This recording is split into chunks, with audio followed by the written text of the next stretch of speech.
I'm Greg Smith, and over the next year I'll be your guide around the world and back and forth through the ages as we discover the Catholic story and how the Church has preserved the faith once and for all given to the saints.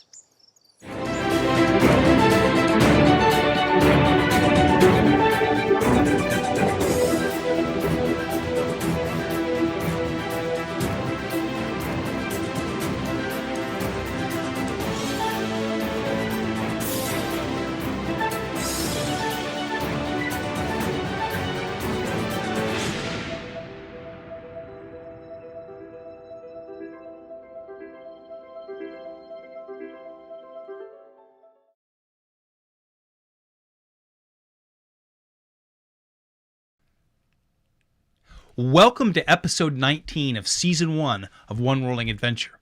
I'm so glad you could join me for this special episode of virtual pilgrimage to Jerusalem as Jesus knew it during Holy Week. Now, this isn't going to be a typical One Rolling Adventure episode.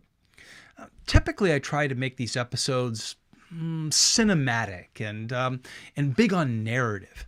there's not going to be much narrative tonight, and frankly, cinematically, well, we're going to rely a lot on Google Earth and Google Maps and some other things tonight to try to make, in diagrams, to try to make sense of Jerusalem as it was during Holy Week.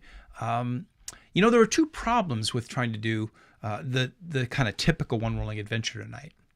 The first is that I like to tell stories and dive into the stories behind places. But when it comes to Jerusalem, there's just too many stories to tell in one episode. I mean, just to tell the story of the temple and to explore the parts of the temple and its construction or the other aspects of worship in the temple, there's no way we could touch that in this episode and still accomplish what we want to accomplish. And secondly, the problem is you can't see a lot of things because, well, frankly, a lot of things don't exist anymore, like the temple. The Romans destroyed it in 70 AD, 2,000 years ago.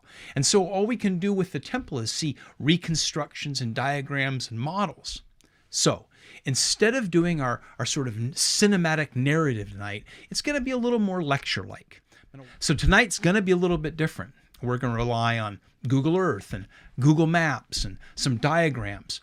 I'm going to try to give you a sense of where things are in Jerusalem, the things that you read about, how they're laid out, and what it's like to see them today if you visit them as a pilgrim. And I hope that I might whet your appetite to actually come with me and let me be your guide to visit Jerusalem sometime next year. What we also will be doing this next year in terms of telling those stories and those big narratives is I'm going to have some new curriculum, some new courses coming out for the Lakeshore Academy in the fall, in which I'll tell some of these Bible stories in a more expansive way. So I hope you'll join me for that as well. Well, without any further ado, let's kind of dive into a virtual pilgrimage, a little bit of a lecture, a little bit of an exploration of Jerusalem during Holy Week 2,000 years ago. Israel, located at the intersection of continents, the intersection of empires. The nation is defined by a spine of mountains that run from Lebanon in the north down to the Dead Sea. The mountains in Lebanon are dominated by Mount Hermon at over 9,000 feet. The snows and cedars of Lebanon were legend in the ancient world. The mountains of Lebanon define the topography of the region as the watershed heads down to the Dead Sea. It pools temporarily in the Sea of Galilee.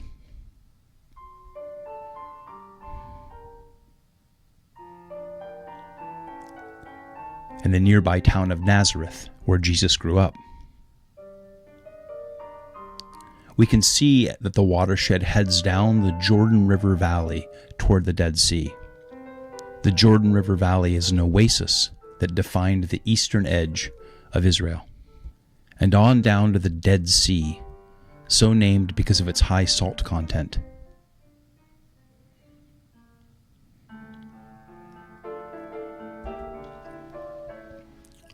Looking at this cross-section, we can see that Jerusalem is 2,500 feet above sea level, but that the Jordan River Valley, including Jericho, and the Dead Sea itself are far below sea level.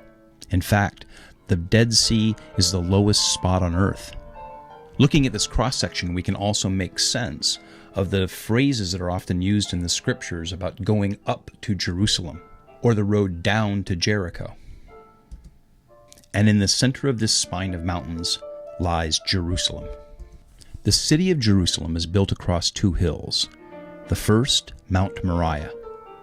Mount Moriah was where Abraham was called to sacrifice Isaac.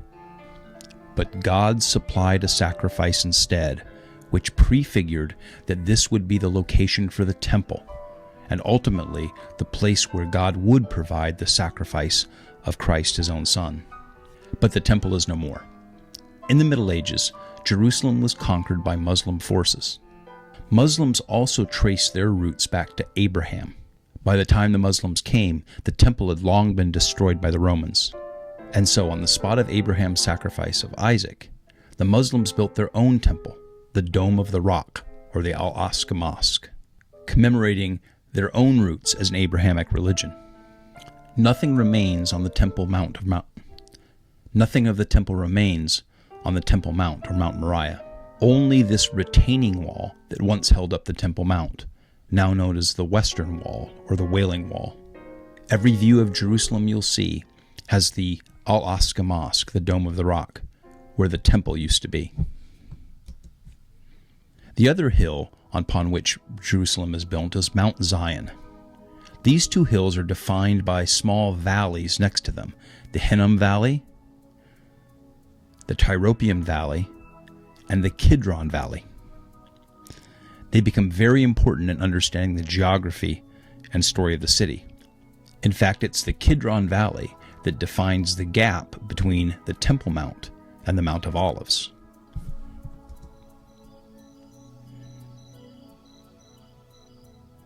Over time, the successive empires that ruled the city filled in the Tyropoeon or Central Valley. An additional fill was brought into the Kidron Valley, so it's no longer as deep or steep as it was when Abraham first climbed it with Isaac. The city is now sprawled across these hills as a single entity. But the original city of David was just on the top of Mount Moriah. You can see here how it was a defendable location. This artist's representation shows it during the time of Solomon, because you can see the temple had been built, which David did not build. This across the Kidron would be the Mount of Olives. And this hill, across the Tyropoeon or Central Valley, would be Mount Zion. And the Tyropoeon Valley was filled in order to construct the city across the two. Now the city sprawls across these hills as a single entity, but you can still see the basic shape and topography of the region, with the Temple Mount, the higher Mount Zion, and the upper city. But ages and ages of construction and building have leveled out the original shapes described in the Old Testament. You can see here the Kidron Valley, and the Golden Gate, and the route that Jesus took on Palm Sunday.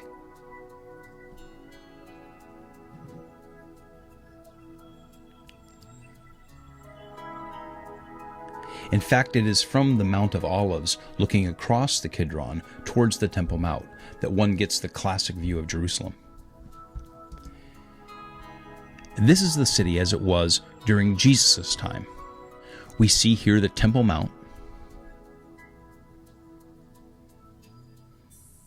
the Mount of Olives across the Kidron Valley,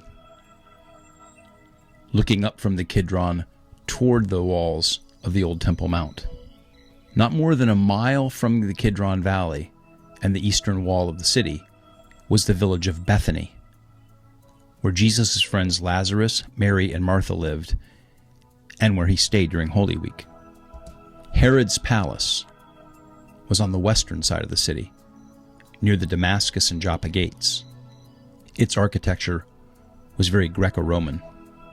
On the northwest corner of the temple complex was the Antonia Fortress, where the Roman military garrison was stationed, and where Jesus would be put on trial. The southern part of the old city was David's Tower and the villa of the high priest. And as we'll see in a bit, just a short distance from the Antonia Palace was the place of the skull, where he was crucified, and his tomb. And yet, despite all of the change over the centuries, one still gets a sense of the original city, its narrow, winding streets, its diverse, loud crowds. And one gets a sense of what it must have been like, especially during Holy Week.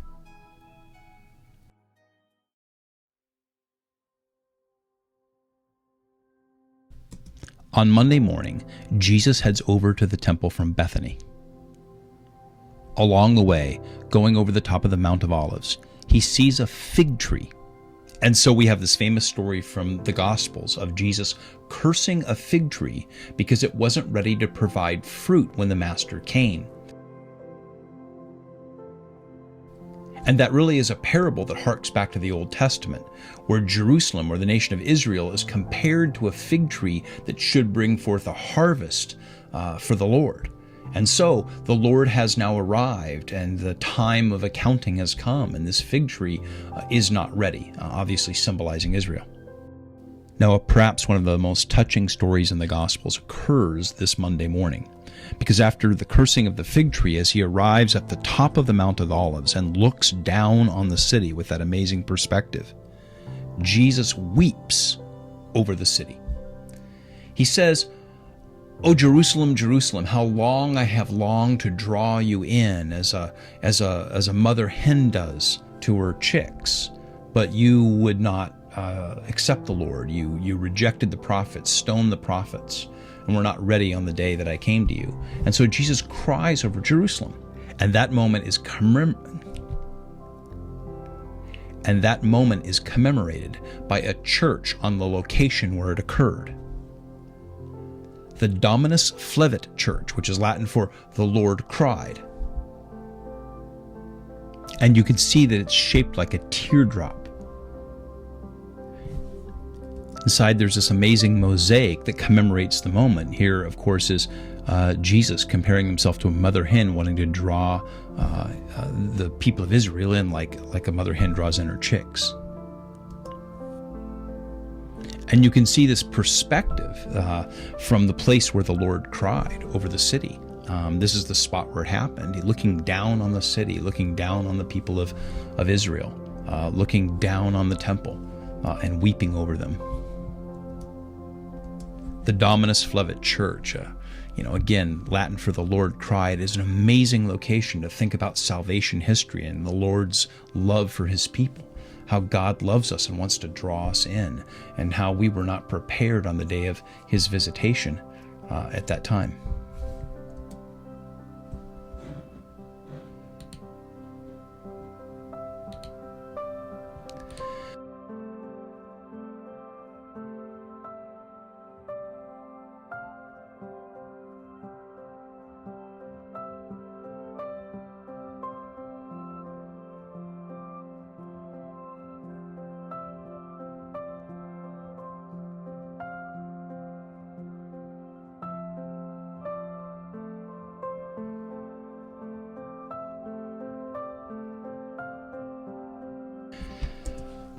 Now, from the Dominus Flevit Church, using the wonder of Google Maps and Street View, we're actually able to tonight trace the path from the church, from the top of the Mountain of Olives, down through the Kidron Valley and back up to the Gate of Jerusalem.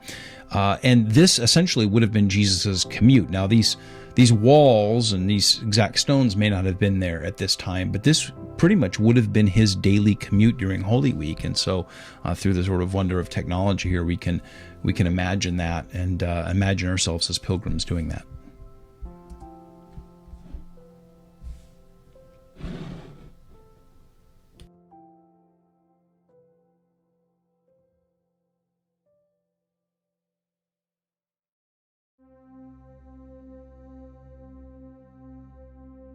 Now, Tuesday is a critical turning point. The Mount of Olives, he checks on that fig tree he had cursed yesterday. You can read that story in the Gospels.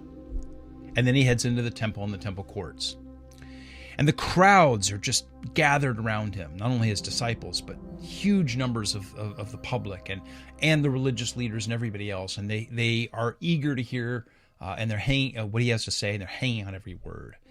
And then what he does is he launches into this tirade, this condemnation against the scribes and Pharisees, the religious leaders of the Jews. And we can read about this in the Gospels. For example, Matthew records in the 23rd chapter.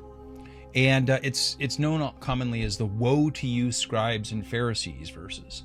So Jesus just blasts them standing in the temple courts in hearing of everyone.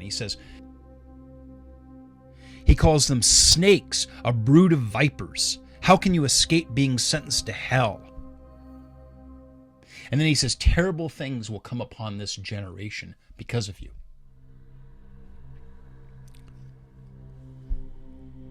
Now, obviously, the scribes and Pharisees are not very happy about this. And in fact, they're angry. And this is at the moment on Tuesday of Holy Week that the plot is hatched to arrest and convict Jesus. because it is this very day that Judas, one of the 12, slips away to talk to the religious leaders and make a deal with them, make a bargain with the Sanhedrin, in which he will be paid 30 pieces of silver in order to turn over Christ. So on Tuesday, the plot has been sort of formulated and hatched, and the end game is being maneuvered into because Jesus has precipitated this final confrontation with the religious leaders. Now, after this confrontation in the temple, he heads back out across the Kidron Valley, back up the Mount of Olives. And so sitting on the top of the Mount of Olives, before heading the last little stretch down to the house of Lazarus, Mary, and Martha in Bethany, he gives what's known as the Olivet Discourse, because it's given on the Mount of Olives. And it's this chilling sort of prophecy about the destruction of Jerusalem. And so Mark tells us in chapter 13 that when he reaches the top of the Mount of Olives on his way back to Bethany, he is sitting opposite the temple with Peter, James, John, and Andrew. And they ask him privately, when is all of this destruction that you're prophesying, that you're predicting going to come? And then he talks about, gives these prophecies about the end times and about the desolation of Jerusalem. Now, interestingly, many of these prophecies, at least initially, were fulfilled in 70 AD, so about 40 years after Jesus is giving the Olivet Discourse during Holy Week. The city that he's looking across the Kidron Valley at would be destroyed by the Romans and torn down brick from brick. So this day, Tuesday in Holy Week, is really the critical turning point that sets up his arrest on Thursday and his crucifixion on Friday.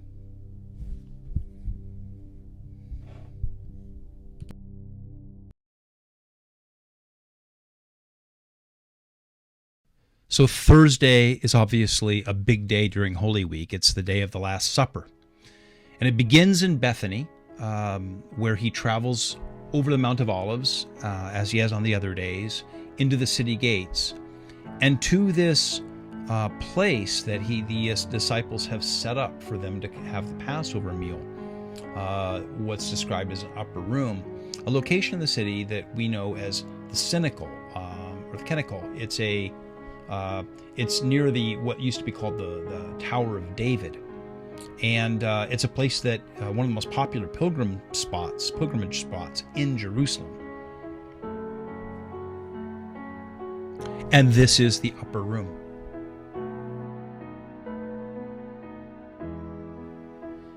Obviously, it has a sort of ancient style. It's not the maybe rustic room that some of us would imagine. It was, but this was very much a Greek city and a Greco-Roman city at the time of Christ. And it has these Babylonian and Persian and Greek ancient sort of architectural elements to it. And this is the upper room where the Last Supper occurred. Of course, you remember that at the Last Supper, he dismissed Judas to go and make the final arrangements for his betrayal. And then afterwards, he and the rest of the apostles went back up onto the Mount of Olives, which was typically, I think from the apostles' perspectives, what they were doing every evening. And they probably assumed that they were going back to Bethany.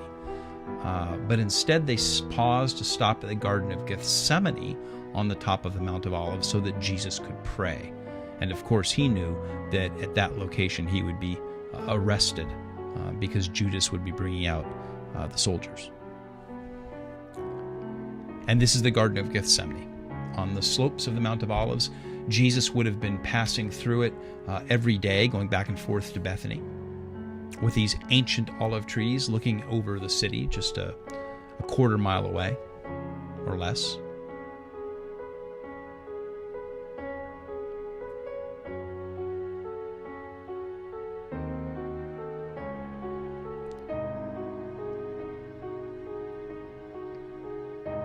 And so he pauses to pray here.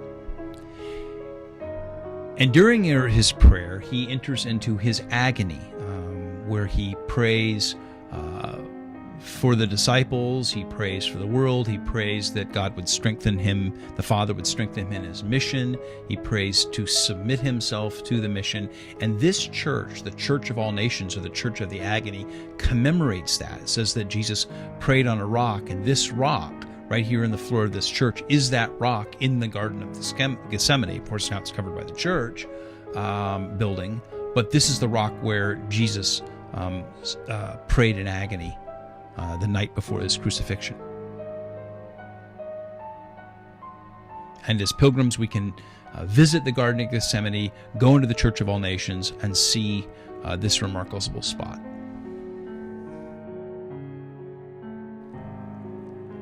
And then, of course, Peter and James and John, they fall asleep while Jesus is praying. He wakes them up, and it's dark. They have not gone back to Bethany, as probably the apostles expected. And while Jesus is praying and while he's waking them up, all of a sudden he says, look, the hour has come. And the soldiers led by Judas come with torches to make his arrest here on this very spot. Now, once he's arrested in Gethsemane, Jesus is taken to the house or the villa of the high priest Ananias. And that was on the southwest corner of the temple complex. So you can see here, it's just another half mile or quarter mile,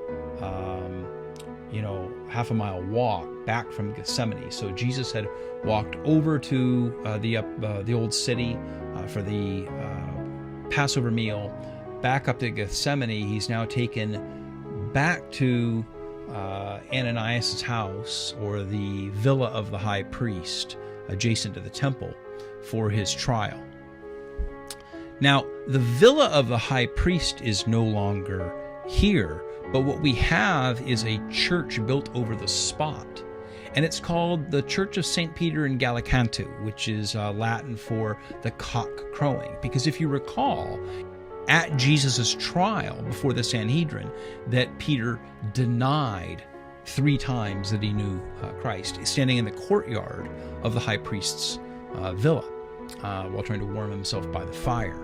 And that was where he made his 3 denials, and then the rooster crowed in the morning, fulfilling the prophecy that Jesus had made at the Last Supper. And this amazing church, the church commemorates that spot, or is built over that spot where Jesus' trial before the Sanhedrin occurred and where Peter denied him. And you can see this remarkable statue here that shows a Roman soldier confronting Peter, while over on the pillar over him you see a rooster crowing.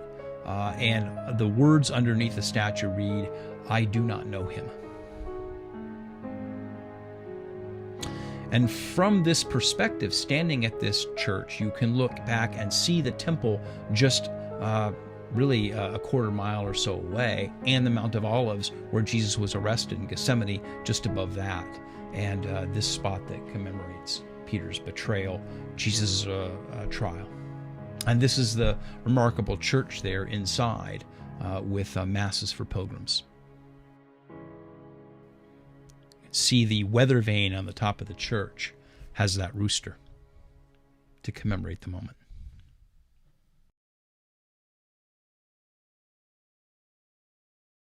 Now, Friday is a very confusing day in terms of what happens on Holy Week, because a lot happens in a very few number of hours, spread throughout the city. And for those of us who are not familiar with the city, it can get a little confusing as to where Jesus was going for all his trials and whatnot, and of course the crucifixion. So hopefully here we can make a little bit of sense out of this. What we see here is the basic layout of the city during Jesus' time, and you see in the blue at the top the temple complex, of course, and the green the Mount of Olives, the little arrow there indicating Bethany. And now what you see in the orange is Herod's palace. Immediately after his trial before the Sanhedrin in the high priest's villa. He's taken to this area I've indicated in the red, which is the Antonia Fortress. It's attached to the northwest corner of the temple complex. It's the garrison fortress for the Roman army. This is where the troops would be garrisoned. This is where they can, pull up the drawbridge, and this is where the garrison commander, or in this case Pilate, would be overseeing. Pontius Pilate overseeing it, and Jesus is taken to Pilate here at the Antonia Fortress. Now, the distance between the high priest's villa and the Antonia Fortress, where Jesus' trial before Pilate takes place, is extremely short. It's only about a third of a mile or so, just through the streets of the old city. And he's brought there, given his first trial before Pilate and the Roman army. And Pilate doesn't want to convict him, as we recall from the story. Pilate, suspects he's innocent, that the religious leaders are simply jealous of Jesus. Pilate doesn't want anything to do with this. And when he finds out that Jesus is from Galilee, he decides to send him over to Herod. And Herod, again, is just across the city on the western side in the Herodian palace here, the Praetorium. And again, that's a short journey, about a half mile back across the city the other way. But Jesus is being dragged back and forth between these trials. This is a model of the Praetorian palace as it looked at that time, or Herod's palace at that time. Right now, that area has been destroyed, and there's simply modern buildings there, although some excavations underneath them looking for artifacts and whatnot. Herod ends up sending him back to Pilate. Again, the entire back and forth exchange of Jesus in these things is only a very short distance, about a mile and a half or so total. But he is dragged back and forth between these trials. And when he comes back for the second trial before Pilate, that's where he's convicted and he's scourged. And he's, of course, brought out before the crowd. The whole Ecce Homo, behold the man. The crowd cries for Barabbas and whatnot. And Pilate washes his hand, reluctantly convicts Jesus, and sentences him to crucifixion. And he is scourged in the courtyard of the Antonia Fortress. Now, that fortress no longer exists, just like the temple no longer exists. A lot of these things were destroyed, obviously, over the ages. We know where they are. In many cases, excavations have been made of the foundations and the ruins, but the building itself doesn't stand as it did at that time. And yet this is where Jesus is convicted. He is scourged, and he is given his crucifix to carry. And he is sent out to the place of the skull. Now, in movies, this is often portrayed as far outside the edge of town, outside the city walls. It's outside the walls of the Antonia Fortress, and it's outside the walls sort of the old city, but it's within the city complex itself. And the route that Jesus takes is called the Via Dolorosa, or the Road of Sorrow. And this is where we actually have the Stations of the Cross. So when we do the Stations of the Cross, we recreate Jesus' journey from his trial before Pilate in the Antonia Fortress to the place of the crucifixion, Golgotha. And it was along here that all of the events of the Stations of the Cross occurred. Jesus falls 3 times, Veronica's veil, so on and so forth. The women of Jerusalem weep over him. Simon of Cyrene picks up the cross. But that route, the route of the Via Dolorosa, the route of the Stations of the Cross, is known to us. And one of the, absolute treasures of going to Jerusalem is being able to walk that. And along the way, there are station churches. Each of the Stations of the Cross has a church built associated with that. And so part of the pilgrimage to Jerusalem is to walk the Via Dolorosa, stopping at each of those Stations of the Cross for prayer.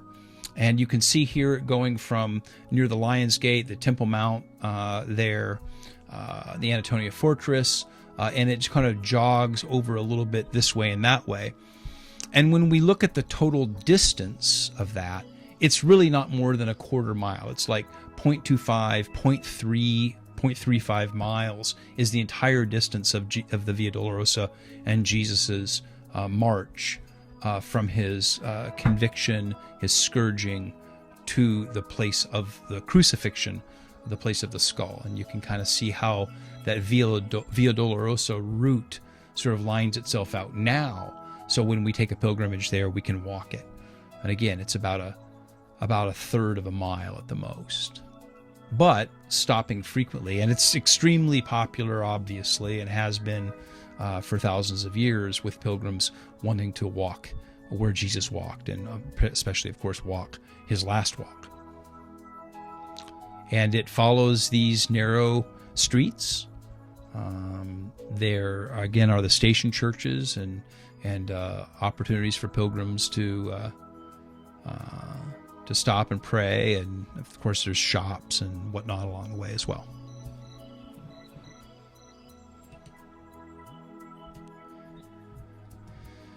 Now, when you arrive at the place of crucifixion, it's not what you would expect or what you imagine as a pilgrim, because it's not a bare space on the edge of a hillside. Outside the edge of the fortress there. There's a massive church built over the top of this location. So you have to use your imagination, or as a pilgrim, to enter into this, because you're not going to see a big bare hill where the cross was. What you have here is the Church of the Holy Sepulchre. The Church of the Holy Sepulchre was built over the spot of the crucifixion, Golgotha, and the tomb of Jesus that was adjacent to it. One of the holiest sites, certainly in all of Christendom, obviously perhaps the most holy site in all of Christendom, because it marks the place of the crucifixion and the resurrection, of course. And so the Church of the Holy Sepulchre, interestingly, is, from a perspective standpoint, only about a quarter of a mile from the Dome of the Rock. So you can look at these kind of images and see that you can stand there and look at the place that used to be the temple and is now, of course, a Muslim mosque, and you can look at the place of the crucifixion and resurrection and look at they're only 400 or 500 yards apart from each other. When you come into the Church of the Holy Sepulchre, the courtyard, thronged with pilgrims, of course, at all times, who want to come and visit those most holy place in all of Christendom, most holy place in the world. And this diagram helps you to understand a little bit how it was all laid out. So in this diagram, you can see the red here, which marks the current church, the Church of the Holy Sepulchre, and you can see these domes that lie over it. But underneath, if you look in the yellow, you'll see here the place where the cross once stood, kind of on a little hill outside the fortress. And then just a very short distance from it, where this tomb that he was laid in. And so it was just 100 yards or so away from there. And then, of course, the church has been built over these open structures, these open landscape.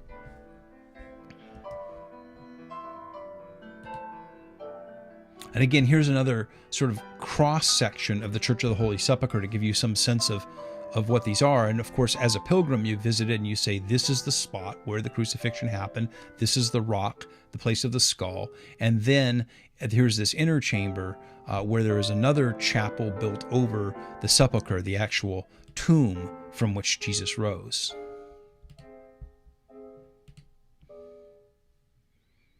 And again, the most holy place in the world, full of incense and holy objects and sacramental things, and obviously full every day of pilgrims visiting this spot. This is the tomb itself. Well, obviously, as a church built over the tomb. The tomb is this was built over it, and so it's a church inside of a church.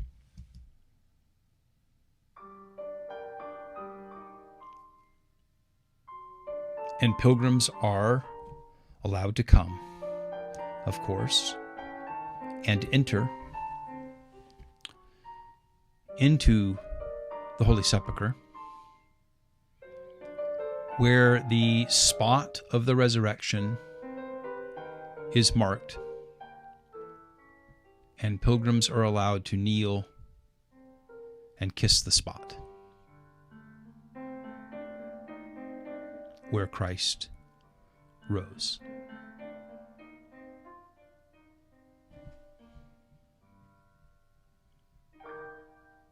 It really is the ultimate pilgrim destination.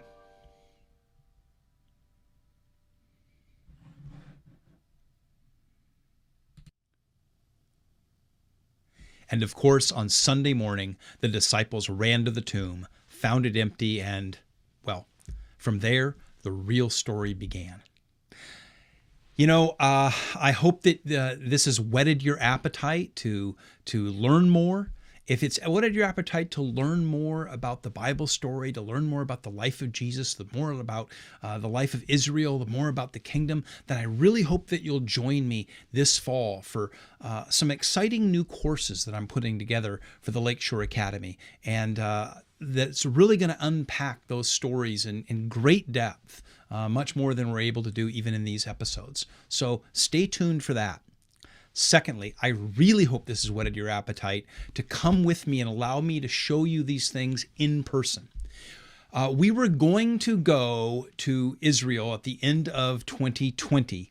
We had actually a trip booked. A lot of people signed up to go to not only the Holy Land, but also Turkey to see not only the sites of the Old and New Testament in Israel, but the sites of the New Testament church in Turkey, the travels of Paul. But unfortunately, COVID travel restrictions prevented us from going. We've rescheduled that for this November, in November of 2021. But at this point, I'm pretty concerned that the travel restrictions might not be lifted soon enough. So it's most likely that we'll be rolling those over to about a year from now, till next Easter. And wouldn't it be amazing to join me for Lent in Israel next year? I would love to have you come with. So stay tuned if you're interested in that. Pay attention to the Lakeshore Academy website and also my new One Whirling Adventure website, which is just simply onewhirlingadventure.org. Get on the mailing list. Pay attention to the Facebook. Send me an email. Really looking forward to taking a group to Israel to see the things that I showed you tonight in person and so much more. So, thank you. God bless. Have a happy Easter, and we'll see you for the next episode after Easter.